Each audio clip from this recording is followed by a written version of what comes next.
Hello all you people out there in YouTube land, this is Texas Special coming to y'all with another product review.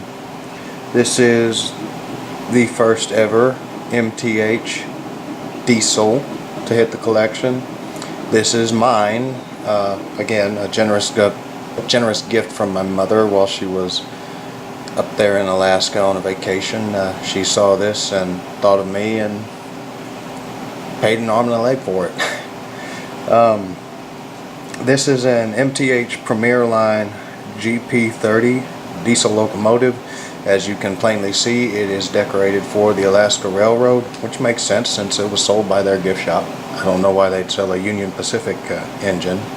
This engine has a front and rear electrocoupler, or MTH calls them proto-couplers, a die-cast metal chassis.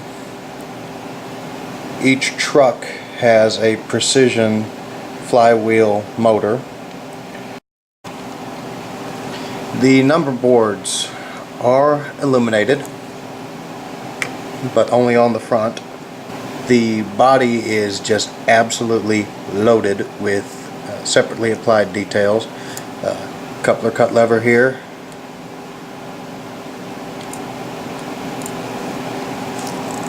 You can see we got the MU cables. This is the front proto coupler. This snowplow is a separately applied piece installed by the modeler. It is put on by two screws that are attached right here underneath the pilot. And just behind the snowplow is footboards for brakeman or conductor, or whichever you want to call it. See here we have the little chain, little safety chain, MU cable. The marker lights are illuminated. The handrails are metal, which I do like. Separately applied grab irons, separately applied windshield wipers. One of my absolute favorite features of this engine is the fact that not only is it absolutely loaded with separately applied fine detailing, and the fact that a lot of it is metal and not plastic, is the fact that MTH even goes so far as to have, trying to do this delicately for the obvious reason, opening cab doors. This door opens on the front door on the conductor side opens, and the rear door on the engineer side of the cab back here opens as well. And there is separately applied windshield wiper on this back door back here too. And to close it, you just pop it back shut. Very carefully. This body is molded in ABS plastic, so it can be scratched. Okay, now we're on the engineer side of the cab. You can see here the handrails. As I said earlier, they are separately applied, metal, painted. Lettering is crisp. You can see here's the vintage style EMD builder's plate. The trucks are exquisitely detailed with all the brake piping and all that fun stuff. These trucks look very, very good.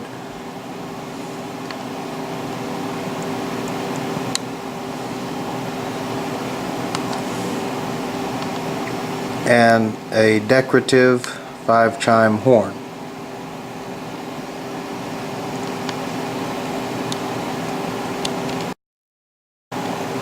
Okay, we're on the engineer side of the rear end of the body.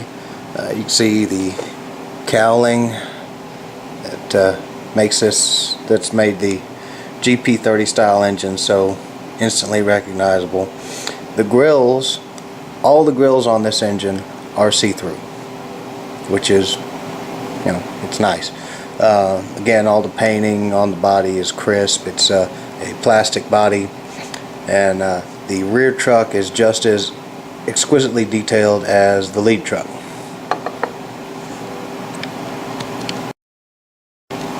And here we are on the rear of the model. Again, you find another cut bar, coupler cut bar, the MU cables, the pilot footboards. The snowplow can be attached here as well. You see a little foot bridge or foot plate, whatever you want to call it. The safety chain as well, another MU hookup. Separately applied grab irons on the conductor side of the rear end of the locomotive, and one right here on the engineer side. Marker lights do light up. This engine does have directional lighting. These are operable headlights, but the rear number boards, as you can see here, are blank and not operative. Again, metal hand railings, very crisply painted, very nicely done unit.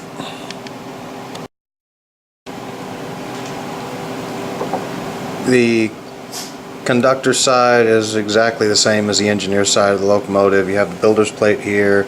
Everything after the cab all the way back to the rear end of the rear coupler is identical.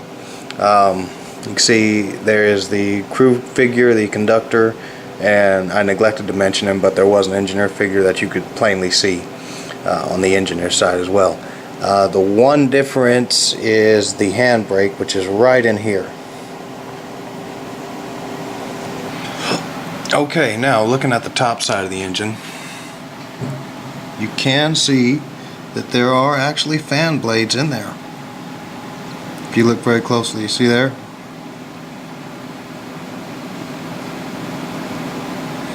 And of course, lift rings, very finely detailed lift rings of metal abound all over the top of this engine in the prototypical arrangement.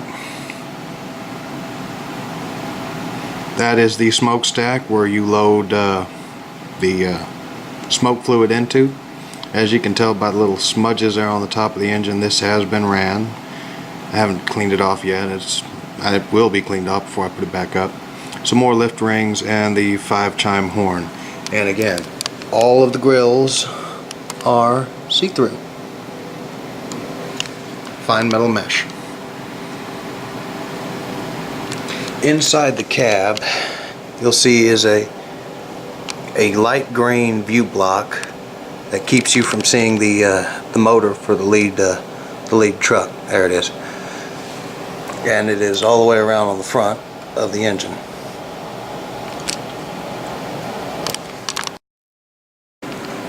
All right, looking here on the underside of the underside of the engine. You see the speaker there in the fuel tank?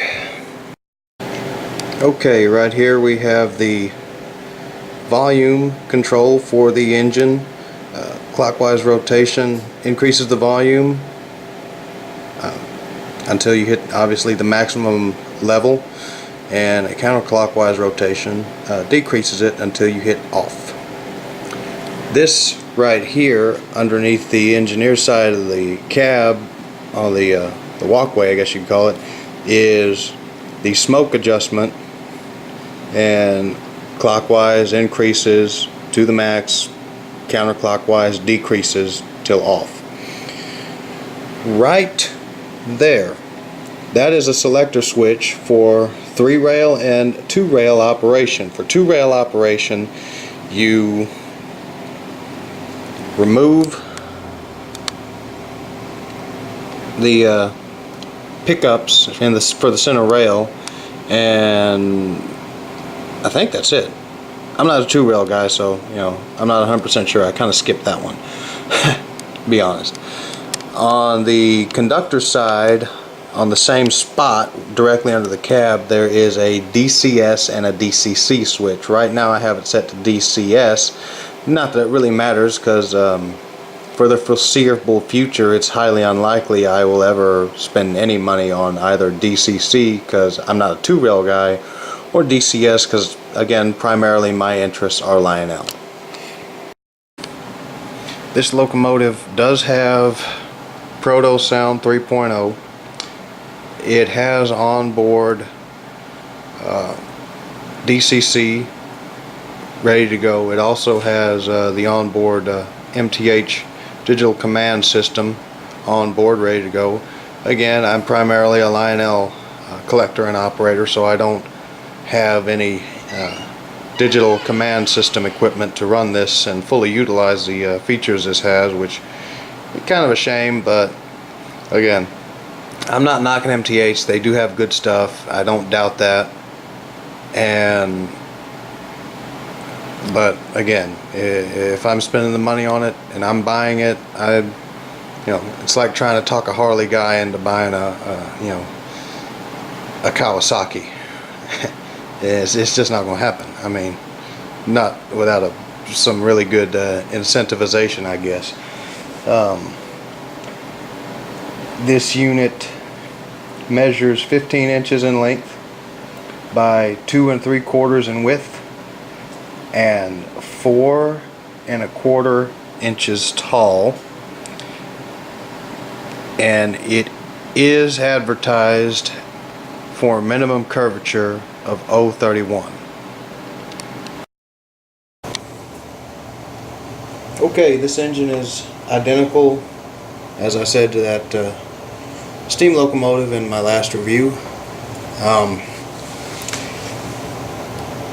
Again, if you are not a regular MTH operator and you don't have a lot of experience with them, they do have, at least in the Proto 3 equipped engines, a capacitor that functions as a 9-volt battery would in a sound equipped Lionel engine.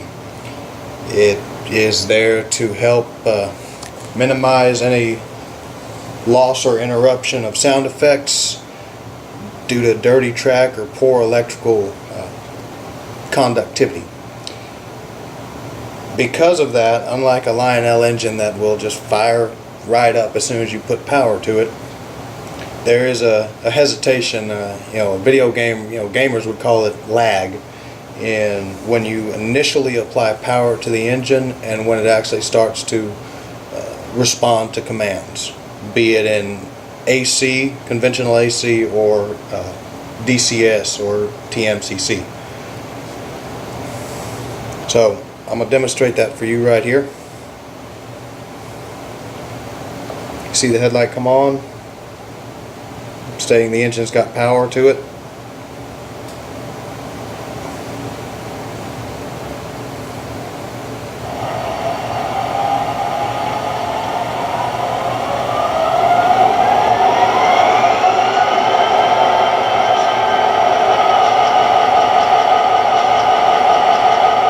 And that's the startup sequence.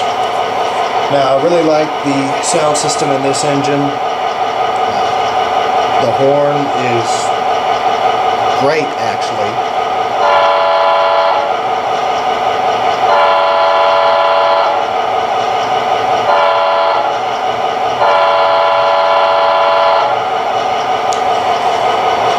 We have the bell.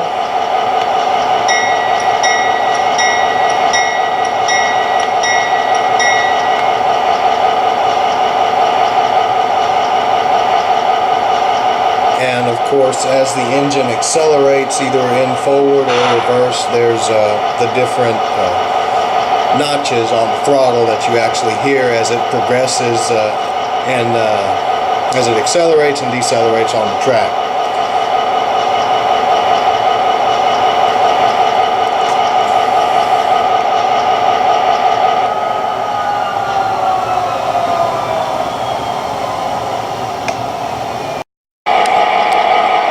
This engine does have cab illumination, as you can see here. When you put the engine in forward or reverse, right now I'm going to put it in forward.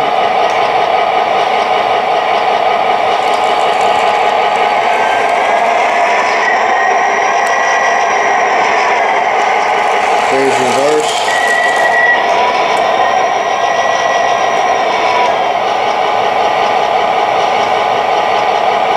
There's forward again. The cab lights dim inside the cab once the engine is actually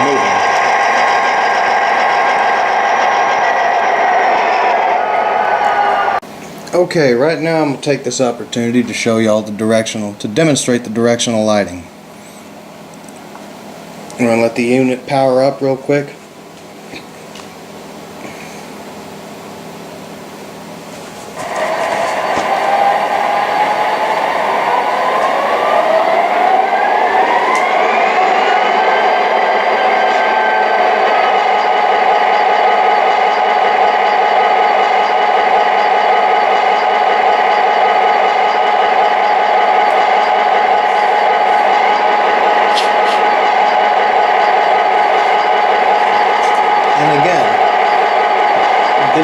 is a really awesome smoker, kind of like me.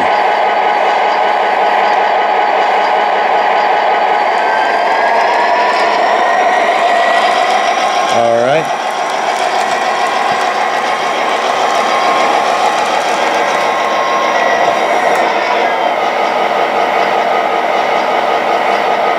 See those rear headlights come on and they're going to brighten up.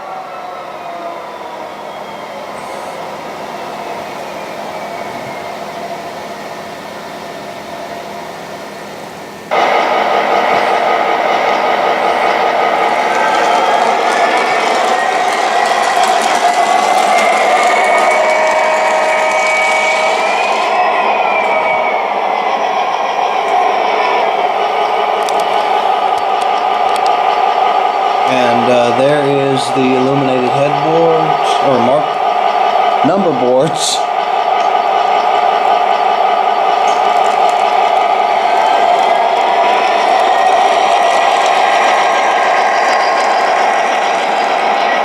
Alright, let's couple up to a train and get this thing running.